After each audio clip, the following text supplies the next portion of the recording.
¿Qué es la creatividad? Es un proceso que involucra el conocimiento y la experiencia, las percepciones e intuiciones, los datos particulares y la información sobre problemas para generar ideas, soluciones y decisiones. Todos los seres humanos tienen posibilidades creativas que provienen de su naturaleza, algunos más que otros y en áreas distintas, pero el aprendizaje se enfoca en el desarrollo de disciplinas como la economía, la computación o nuevos idiomas, y presta poca atención al desarrollo de la creatividad. Para que exista la creatividad, el ser humano debe contar con capacidades y actitudes, como la imaginación, el interés por aprender, adaptación y flexibilidad, curiosidad intelectual, fluidez, iniciativa, originalidad, sensación de libertad. Graham Wallace, uno de los primeros en modelizar el proceso creativo en su obra El arte del pensamiento en 1926, realizó un modelo teórico explicando el proceso creativo. La primera fase era llamada preparación. En esta fase consiste en buscar información relacionada con el problema. Deben vencerse las barreras habituales como la rutina, inercia, autocensura o juicios externos que no favorecen el pensamiento. Esta es una fase activa del pensamiento. La fase número 2, la incubación, se trabaja en gran medida con el inconsciente, que representa el depósito de conocimientos y saberes que involucran información que no llega al consciente rápidamente y en donde puede encontrarse la solución del problema. La fase número 3, llamada acción, es la intuición, la creación de las ideas y las soluciones.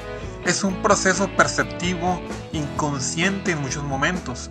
Esta fase representa la posibilidad de dar causa al pensamiento en un ambiente tranquilo, donde sea posible que las ideas fluyan, sin que haya agentes externos que las limiten o frenen. La fase número 4, llamada inspiración o iluminación, es el proceso interior genera la idea creativa que salta al consciente. Se dirige a la parte consciente del pensamiento. Las fases previas son el antecedente para que la luz llegue a nuestro pensamiento y encontremos esa chispa creativa que atenderá a la solución del problema. Y la fase número 5, llamada validación, la idea o solución se pone a prueba, se lleva a la operación, se coloca en el terreno de la realidad y de la aplicación. Las ideas que no se llevan a la aplicación o a la acción se quedan en eso, buenos pensamientos, pero ilusiones al final. Por eso, el proceso creativo termina con la puesta en marcha de la solución y la medición de los resultados al respecto. Otra de las teorías es la presentada por Koestler, publicada en 1959, en la cual distingue 3 fases que corresponden con los estados de la conciencia de la neurociencia. La primera fase es la llamada lógica. En ella se define el problema, la recopilación de datos relativos al problema y una primera búsqueda de soluciones. La segunda etapa es la fase intuitiva. Después de la fase lógica y no conforme con la solución, el problema se va haciendo autónomo, vuelve a ser elaborado y comienza una nueva incubación de la solución y una maduración de las opciones. Se produce la iluminación, es decir, la manifestación de la solución. Y la última etapa, la llamada fase crítica. Esta es la fase donde analiza con profundidad su descubrimiento, verifica que es una buena solución y le da los últimos retoques. Así como existe la creatividad, existen barreras para que ésta se lleve a cabo. Las barreras se clasifican en 2, de corte interno y corte externo. El corte interno son productos de situaciones personales y los de corte externo se derivan de la casa, trabajo y relaciones cotidianas. Esto significa que son reflejos de un entorno cultural y social y tienen que ver con la idiosincrasia a la que pertenecemos. A partir de estos dos se derivan 4 clasificaciones, que es la emocional, perceptivo, ambiental y cultural. El bloqueo emocional proviene del yo interno. La explicación se encuentra en el inconsciente, donde resaltan miedos e inseguridades. Estos pensamientos se generan en la infancia y se convierten en fantasmas. Algunos ejemplos de esto es la vergüenza equivocarse y por ello preferir callar, el no querer hacer ridículo, ser desconfiado, mostrar poca tolerancia a la crítica, no observar ni escuchar. El bloqueo perceptivo puede ser un factor que bloquea la creatividad, ya que el pensamiento genera hipótesis iniciales que se convierten en obstáculos para crear. Algunos ejemplos de esto es el pensar que algo no es lógico, existe demasiada racionalidad, pensar que hay que ser práctico y resolver las cosas pronto, pensar que juguetear es cosa de niños, pensar que no se tiene creatividad, mostrar poca capacidad autocrítica y no saber escuchar. El bloqueo ambiental se refiere a las limitaciones que provienen del contexto y se relacionan con las personas cercanas. Se trata de obstáculos para la creatividad y pueden originarse en la familia, amigos, compañeros de trabajo y autoridades, como por ejemplo pensar en la respuesta que todos esperan, considerar que no es posible llevarla a cabo, pensar que siempre hay que seguir las reglas del juego y la falta de motivación. Por último existe el bloqueo cultural.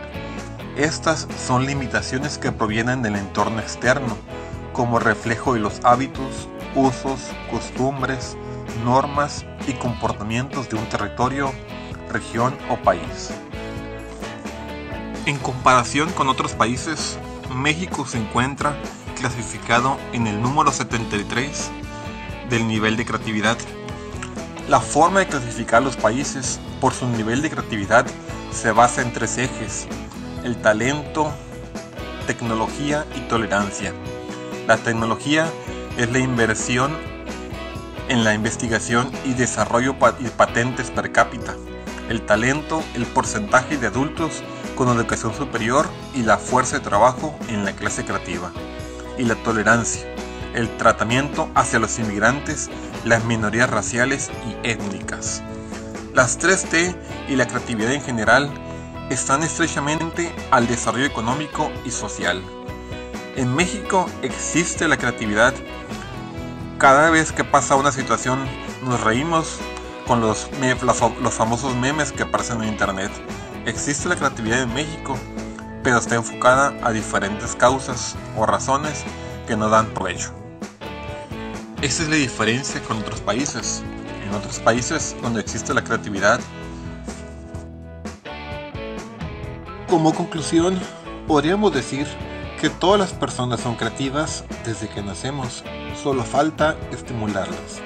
Esto debe comenzar desde niños, fomentando en las escuelas el pensamiento y la imaginación, implementando desde el gobierno programas educativos que ayuden al ser humano en este proceso, así como apoyos para aquellas personas o empresas que por su creatividad e innovación mejoran.